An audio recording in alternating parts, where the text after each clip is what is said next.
अंबाजोगाई नगरपंचायतीचा पहिलाच ऐतिहासिक अर्थसंकल्प मांडण्यात आला। या अर्थसंकल्पातील मुख्य तरतुदी काय आहेत?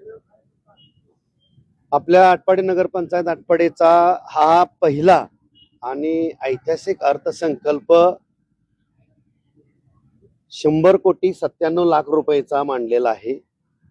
आणि जेणेकरून ज्या पायाभूत आणि प्राथमिक सेवा सुविधा आहेत, रस्ते, लाईट, गटर, त्याचबरोबर दुकानदारांना छोट्या मोठ्या सोयी सुविधा या आम्ही याच्यामध्ये घेतलेल्या आहेत, जेणेकरून नागरिकांना दिवसांदिवस जास्तीत जास्त सेवा सुविधा दिल्यानंतर नागरिकांच्या मध्ये समाधान जाईल।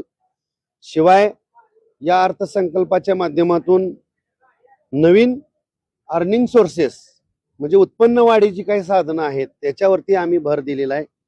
काही अंशी काही व्यावसायिकांवरती थोडासा कराचा बोजा अंशतः या ठिकाणी उत्पन्न वाढीसाठी आम्ही याच्यामध्ये नमूद केलेला आहे। आणि शिवाय आजपर्यंतच्या इतिहासात ज्या 2,500 ते 3,000 मालमत्तांची नोंदणी या नगरपंचायतच्या रेकॉर्डवरती दिसत नाही, त्यांना रेकॉर्डवरती घेण्यासाठी एक शासकीय एजन्सीच्या माध्यमातून त्यांचा सर्वे होईल आणि सर्वे झाल्यानंतर निश्चितच या नगरपंचायतच्या उत्पन्न वाढीमध्ये एक मोठी भरीव वाढ नक्की होईल। अशा पद्धतीचं याच्यामध्ये आम्ही तरतुदीचा विषय घेतलेला आहे।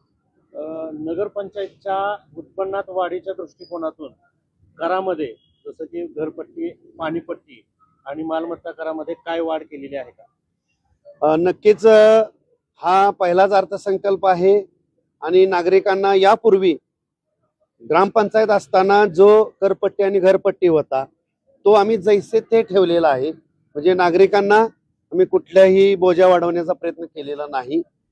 आणि जे छोटे दुकानदार आहेत त्यांच्यामध्ये मात्र काही अंशी आम्ही करवाढ केलेली आहे। प्रामुख्याने ज्या जुन्या गोष्टी आपल्या मंजुरी होत्या त्या प्रामुख्याने तुम्ही कंटिन्यू करण्याचा तुमचा प्रयत्न असणार आहे का? नक्कीच ज्या जुन्या गोष्टीमध्ये जे लोकहिताचे आहेत, नागरिकांच्या आणि गावाच्या विकासासाठीच्या आहेत, ते नक्कीच ज्या थांबल्या होत्या त्या आम्ही अधिक गतीनं नेण्यासाठी आम्ही नक्कीच प्रयत्नशील राहू। सर्व आमचे नगरसेवक, उपाध्यक्ष आहेत, सर्व नगरसेवक असतील, हे नक्कीच प्राधान्यानं प्रयत्न करतायत की गावाला कसं गतीनं पुढे नेता येईल आणि विकासाच्या ज्या योजना आहेत त्याला आम्ही अजिबात कुठेही खो घालणार नाही। उलट ज्या थांबलेल्या आहेत त्यांना अधिक स्पीड कसं देता येईल असा आमचा प्रामाणिक प्रयत्न असेल। कोणता मुद्दा तुम्ही या अर्थसंकल्पामध्ये हायलाइट केलेला आहे?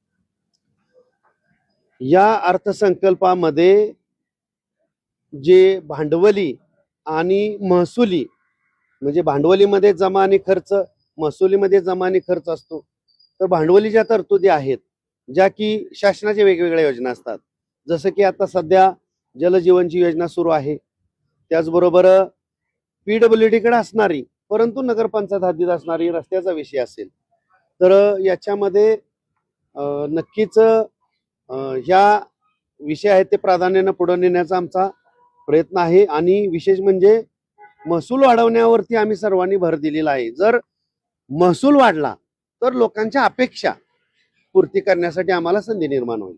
अतिक्रमण धारकांसाठी काय अर्थसंकल्पामध्ये तरतूद केलेली आहे? प्रचंड अतिक्रमण वाढायला लागली। आता काही अतिक्रमण ही नगरपंचायतमध्ये आहेत, काही अतिक्रमण म्हणण्यापेक्षा बरीचशी अतिक्रमण हे महसूल विभागाकडे असणाऱ्या जागेमध्ये झालेली आहेत। तर आम्ही सर्व जे खोकेधारक असतील, छोटे मोठे व्यावसायिक असतील, त्यांनाही सर्वप्रथम त्यांच्याही मीटिंग्स घेऊन त्यांनाही आग्रहानं विनंती करणार आहोत की अतिक्रमण आहेत ते जर तुम्ही बाजूला काढली तर नक्कीच गाव विकासासाठी आपल्याला पुढे जाता येईल आणि पर्यायी त्यांना कुठं काय व्यवस्था करता येते का याचाही साकल्यानं आम्ही विचार करू। प्रशासनाला विशेषतः PWD तहसील म्हणजे महसूल विभागाला आम्ही कळवणार आहोत की जिथं अतिक्रमण आहेत ते जर काढली तर हे गावाचं एक वेगळं रूप, चांगलं रूप तयार होईल। त्यासाठी आम्हाला त्यांची मदत लागणार आहे आणि इतर नागरिकांना या ठिकाणी विश्वासात घेऊनच जे काय असेल ते आम्ही पुढे जाऊ। शहर विकासाच्या दृष्टिकोनातून स्वच्छतेसाठी अधिकची वाहन खरेदीची तरतूद या बजेटमध्ये काय करण्यात आली का?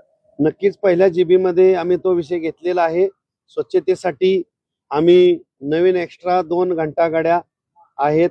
त्याचबरोबर महिला जो असतो मोठ्या मोठ्या बिल्डिंग्स मध्ये तो स्वच्छते करण्यासाठी सेप्टिक टँकची ही तरतूद आम्ही केलेली आहे. असे वाहनं सुद्धा आम्ही तरतुदी केलेली आहेत जेणेकरून नागरिकांना कमी वेळेत जास्त सेवा देता येईल. पूर्वी ज्या सेवा तोकड्या पडत होत्या त्या भविष्यकाळात पडणार नाहीत याची आम्ही दक्षता घेतलेली आहे. आमदार आणि खासदार फंड सोडून अनेक विकासासाठी नगरपंचायतीच्या माध्यमातून काही तरतुदीची व्यवस्था करण्यात आली आहे का? आता शेवटी गाव विकासामध्ये व्यापारी असतील, दुकानदार असतील, मालमत्ता कर असेल, घरपट्टी, पानपट्टी हेच प्रामुख्याने उत्पन्नाचे स्रोत आहेत. आणि नुसतं एवढ्यावरतीच आपल्याला मोठ्या गतीनं शेअर पुढे नेता येणार नाही. आणि जे स्थानिक लोकप्रतिनिधी आहेत त्यांची मदत सोडून म्हटलं तर आता मागाशी म्हटल्याप्रमाणे ज्या मालमत्ता ज्या नोंद नाहीत आणि ज्या पूर्वीच्या नोंद आहेत परंतु त्यांच्यामध्ये मापामध्ये कमी जास्तपणा असू शकतो, जे की जिओ टॅगिंगनं आम्ही हा सर्वे करणार आहोत. म्हणजे प्राधान्यानं जुन्या नोंद असणाऱ्या प्रॉपर्टी नेमक्या जुन्या नोंदी आहेत त्याच्यामध्ये काही अंशी वाढ होण्याची शक्यता आहे.